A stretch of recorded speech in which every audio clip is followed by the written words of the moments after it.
All right, let's just jump right in. We use words all day, every day. But have you ever really stopped and asked yourself, what actually makes a word a word? Turns out, the answer is not where you think it is. So, let's kick things off with a little test. Is brunch fast a real word? You get it instantly, right? It's that meal you have somewhere between breakfast and brunch. But is it a real word? What does your gut say? For most of us, the next move is automatic. You whip out your phone, open up a dictionary app, and see if it's officially in there. I mean, we've all been taught that the dictionary is the final judge, right? It's the ultimate authority. But here's the twist. What if that whole idea, that reflex we've been conditioned to have, is just wrong? What if the dictionary isn't the all-powerful rulebook we think it is? That's right. Today, we're basically putting the dictionary on trial. We're going to look at the evidence and see if it really holds up as the ultimate gatekeeper of what gets to be called a word. So what's the case against dictionaries? Well, for starters, they're always playing catch-up. They just can't keep up with the speed of language. They also leave out thousands of words that we all understand perfectly. And believe it or not, they sometimes have straight-up mistakes. And, get this, they even have deliberate fakes. Think about it like this. The word bovine, meaning like a cow, is definitely in the dictionary. But what about bovineness? Probably not, but you know exactly what it means. Same thing with happiness from happy. And if I just invent a verb right now, like to zax, you automatically know how to say zaxing. See, dictionaries don't list all these because it would be a huge waste of paper. They trust that you already know the rules. This brings us to one of my absolute favorite linguistic facts. Sometimes, dictionary makers will stick a completely fake word in their dictionary on purpose.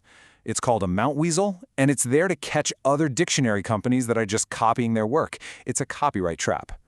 And here's the most famous one ever, the totally fake biography of Lillian Virginia Mountweasel from the 1975 Encyclopedia, a photographer specializing in mailboxes who died in an explosion on assignment for Combustibles magazine. I mean, come on, it's hilarious, and it just proves that dictionaries aren't these sacred texts. They're human, they make mistakes, and sometimes they're even a little bit sneaky.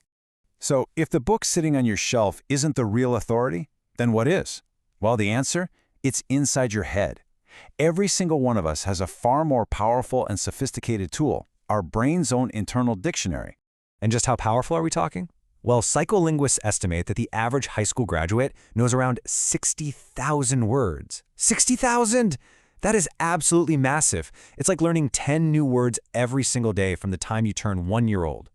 This huge internal database is what linguists call the mental lexicon. And it's so much more than just a list of definitions. It holds everything. How a word sounds, what part of speech it is, all its hidden meanings, and all the subtle social rules about when and how you should use it.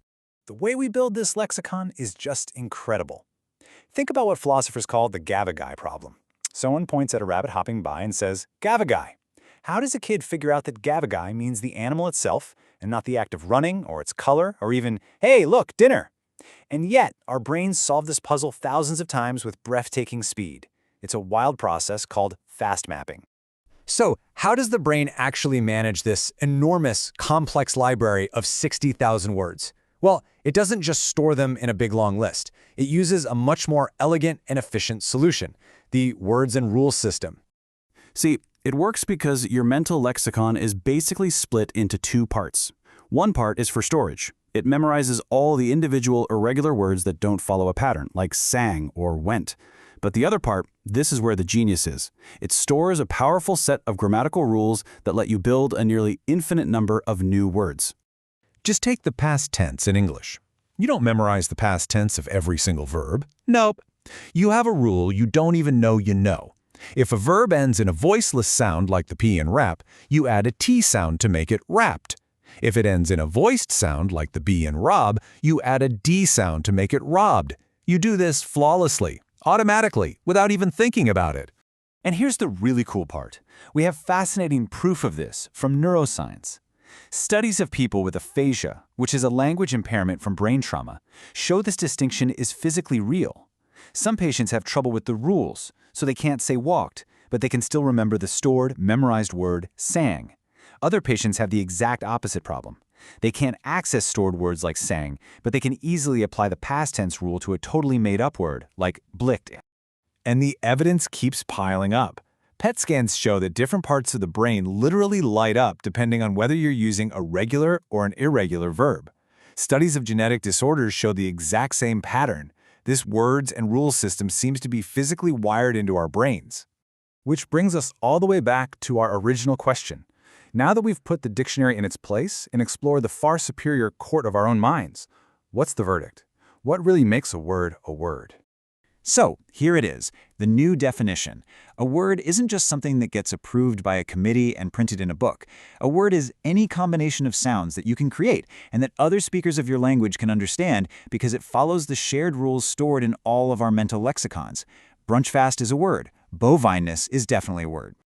You know, this idea isn't even that radical. In fact, James Murray, the legendary first editor of the Oxford English Dictionary, he knew this. He described English vocabulary not as a neat box, but as a nebulous mass, like something an astronomer would see.